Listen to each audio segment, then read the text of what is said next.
I'm an American traveling in Africa, traveling in Nigeria for the very first time. It's been a very eye-opening experience. I've also been studying this book.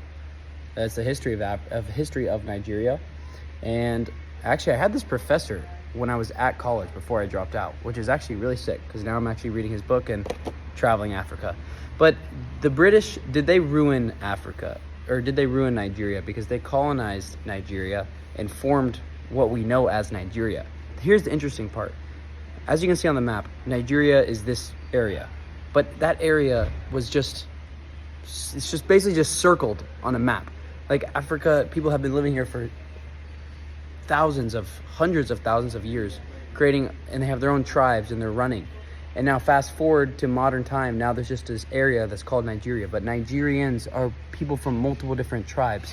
Like Yoruba, Igbo, Hausa. Those are like the main three tribes. But before that, I think there was even like hundreds of tribes. And then they just formed into this state called Nigeria. But what actually is Nigeria? It's just a circle, and a group of people are having to come together and form a national identity and form leaders, how to trade with the world, form leaders, form systems, basically form systems over the past 100 years, form systems for a whole country when they've been operating in completely different tribal autonomous systems for hundreds of thousands of years. So no wonder that Africa isn't doing exceedingly well in terms of economics, because they were forced to they change everything super fast. You know, things that are good, things that are built slowly work better. Like for example, my fingernail, I broke it. It's been healing for months. Nature moves so slow, but it seems to get everything done. And when we go against that rule, when we try to do things too fast, it always fails. I've learned that lesson. And that's what I'm learning is the thesis of why Nigeria is why it could have been in such a better place, is they didn't follow this rule.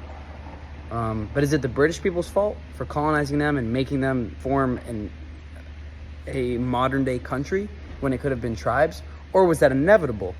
Was that inevitable that the world would need massive countries in order to be able to trade and export and import items, and the tribe system wouldn't have worked with the world, and eventually somebody would have colonized them, or somebody would have made it modern? Whose fault is it? Opening this discussion to other Nigerians and other Africans. This is very interesting. I love the Nigerian people. Thank you to my friend Abdul Wakil for inviting me to Nigeria. More adventures to come. Stay tuned in the videos and let's have a discussion below.